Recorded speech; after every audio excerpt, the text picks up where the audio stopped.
Have you ever heard of the Club Alamet? No. It sounds Middle Eastern. Are you Thomas Merlin of Gruber Electronics? No. Then you won't be needing this. Do you recognize this gem? It isn't an emerald, is it? Yeah, I think so. Have you seen any suspicious characters on the ward? Yeah, I have. A gorilla and a weasel? No.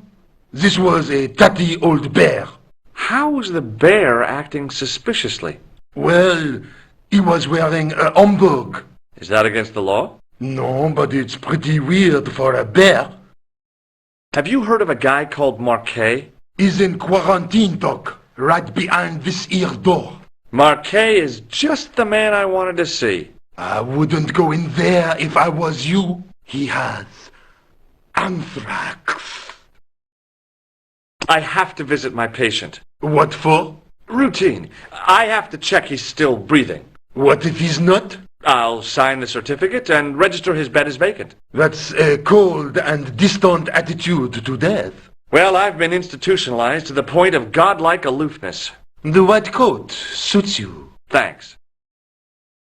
Catch you later, officer. Au revoir, Doc.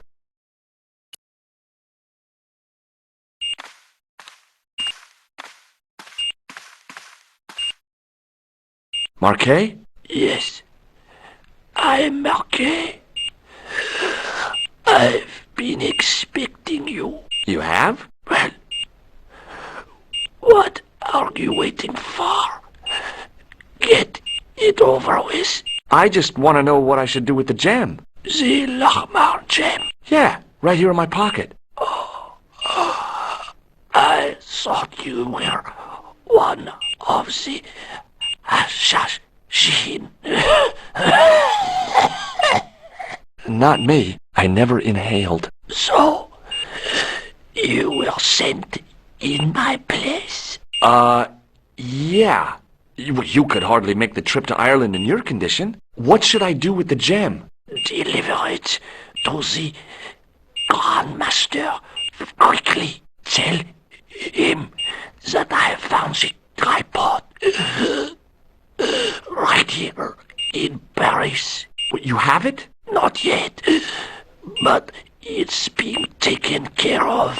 I hired a couple of stooges with a flair for petty crime. Would that be Flap and Guido by any chance? You know them. As for Klausner,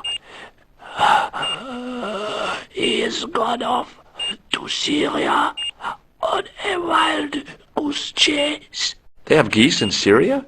He has a theory about the location of the...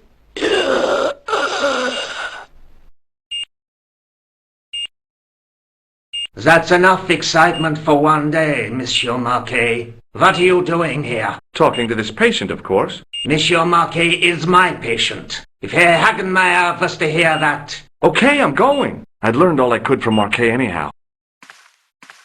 There you are, sir. I was just coming to look for you. I finished with your pressure gauge. Thanks, Bunny. What's that noise? It sounds as if someone's having a cardiac arrest. It's all right. The doctor's in there with him. Are you sure he was a doctor? Oui, monsieur. He showed me his ID. It was Dr. Braille. There's no Dr. Braille working here. He's an imposter! The door's locked. Help me, officer. Stand back, monsieur.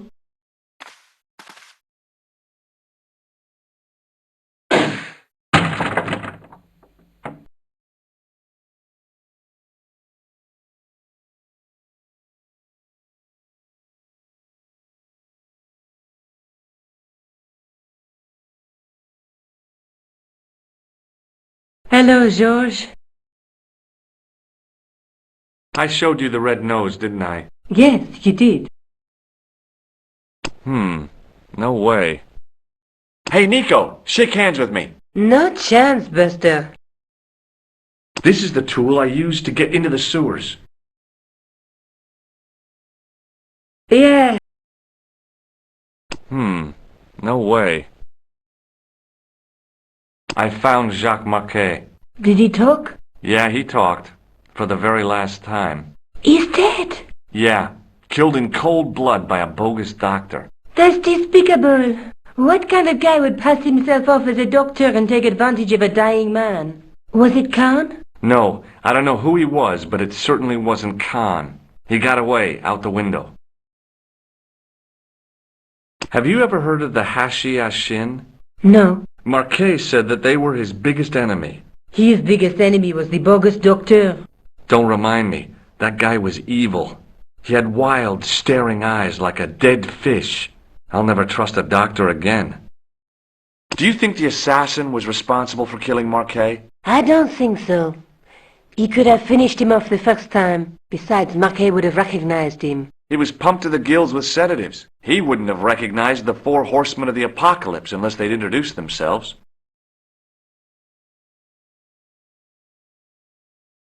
I guess I'd better go back and talk to that weirdo. Which one, Rousseau or Sergeant Mou? Oh, were you referring to Andre? I'll let you work it out.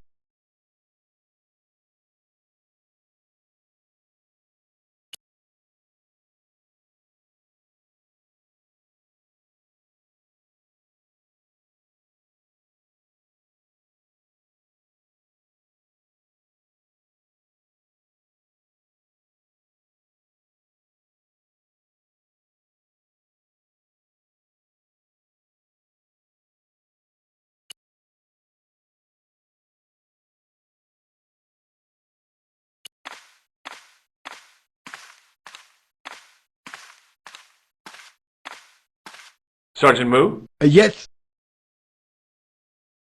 That is not a good idea. See you later, Sergeant.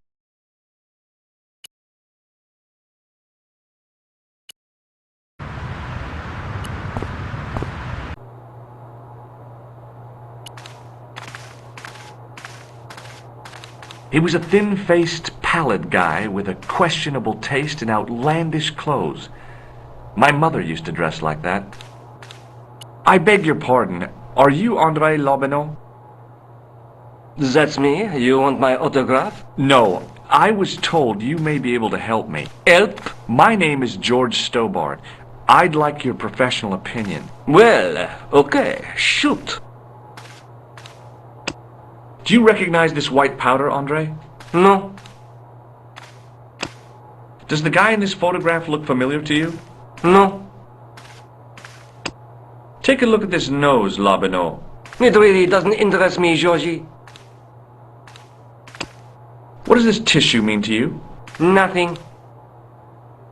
I'd like to shake you by the hand, André. Not now, Georgie.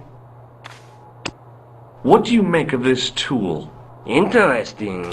Where did you get it? From a dig in Paris. Vraiment? I didn't realize there were any excavations in progress in the city. Does this matchbook mean anything to you? Alamut is the name of the place where the Hashashin were based. Where is it? Somewhere in what used to be called Persia. I'm not too hot on modern geography, I'm afraid. The most recent map I have shows America as an English colony. What do you make of this ID card? Nothing. No. What do you make of this? It's the biggest gemstone I've ever seen. Where did you get it? From Professor Pegram's messenger boy. Pegram? Professor Nigel Pegram? He's in Ireland, investigating a Templar site, isn't he? He was, until he disappeared. Did Pegram find this on his dig? Yeah, the site where this was found was a Templar castle. Do you think it could be part of the Templar treasure? No, I shouldn't think so. You're not one of those crazies who think the Templars still exist, are you? Well, I try to keep an open mind on the matter. Do you know Pegram well? Not really. I met him at a conference. I would have liked to talk to him in depth, but I didn't have time. When was this? Oh, back in the summer, July, I think.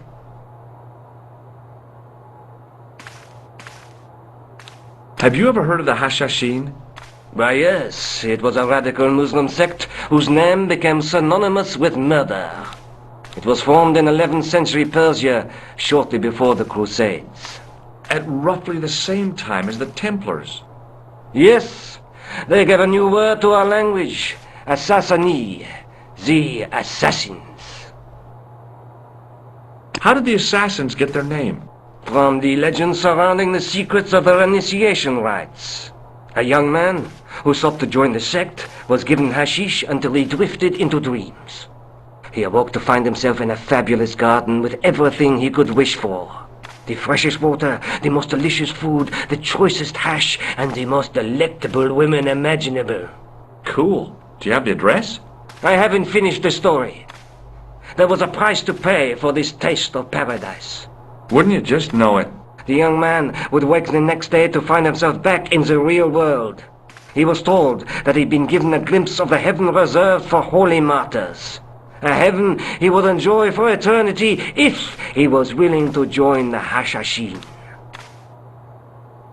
How did the assassins operate? Well, as I explained, the new recruits would be only too willing to die for the cause. They'd be instructed in the use of the dagger, poisons, and disguise.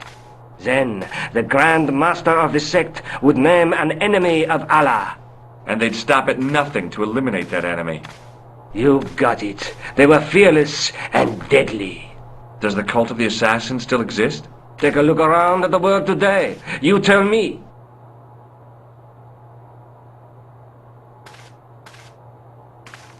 I think you ought to know that the tripod is going to be stolen. The Lochman tripod? No. It's true. I can give you a description of the thieves. Before the supposed event has taken place? I heard them planning the raid. They're wasting their time. The tripod is protected by a state-of-the-art alarm system. Well, don't say I didn't warn you. Why don't you loan the tripod to me for safekeeping? Because I'd never see it again. Well, don't you trust me? It's not a question of trust, George. That tripod is hundreds of years old and extremely fragile. I get your point. I'd like your opinion on a medieval manuscript. Vraiment? Do you have it with you? No, it's too fragile. And besides, there are certain people who'd stop at nothing to get their hands on it. Intriguing. Do you have a copy of the text? There isn't much. Only a few Latin phrases. I was kind of hoping you'd help decipher the pictures. Without seeing the manuscript, that's a tall order. Just tell me one thing. What does the image of two men riding on the same horse suggest to you? The Knights Templar. Does the Templar seal appear on this manuscript? I'd love to see that for myself.